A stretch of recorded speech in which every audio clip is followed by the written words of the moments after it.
बंजारन लड़की की कहानी।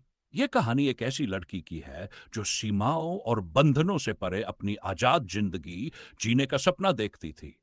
उसका नाम था तारा। वह एक बंजारन थी जिसका घर कहीं भी हो सकता था, पूरा उसका था। तारा बचपन से ही दूसरों से अलग थी। उसके कबीले के लोग अक्सर जंगलों, रेगिस्तानों और पहाड़ों में घूमते थे।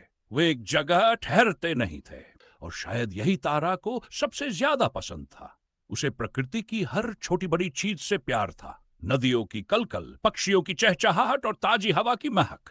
लेकिन तारा का दिल बाकी बंजारों से अलग था। वह केवल इधर उधर घूमने से संतुष्ट नहीं थी।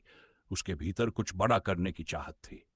वह पढ़ना चाहती थी, दुनिया देखना चाहती थी, और अपने लोगों के लिए कुछ नया लाना चाहती थी।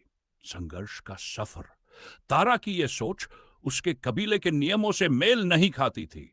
उनके लिए परंपराएं और रीति रिवाज सबसे अहम थे। जब तारा ने अपने पिता से पढ़ने और स्कूल जाने की बात की तो उन्होंने मना कर दिया। हम बंजारों का जीवन किताबों से नहीं चलता, उन्होंने कहा। लेकिन तारा ने हार नहीं मानी। वह खुद से किताबें ढूंढती और रात में चुपके से पढ़ती।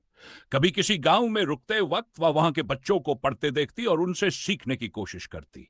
धीरे धीरे उसने खुद पढ़ाई करना शुरू किया। सपनों की उड़ान। एक दिन तारा ने तय किया कि वह अपने सपनों को पूरा करने के लिए अपने कबीले को छोड़ देगी। यह फैसला उसके लिए आसान नहीं था। अपने परिवार और परंपराओं से दूर जाना बहुत मुश्किल था, लेकिन उसके दिल में एक नई दुनिया बसाने की चाहत थी। वह शहर पहुंची और वहां छोटे मोटे काम करने लगी। धीरे धीरे उसने खुद को पढ़ाई में लगा लिया। तारा की मेहनत रंग लाई, और उसने न केवल पढ़ाई पूरी की, बल्कि अपने कबीले के बच्चों को पढ़ाने के लिए वापस लौटी। अंत।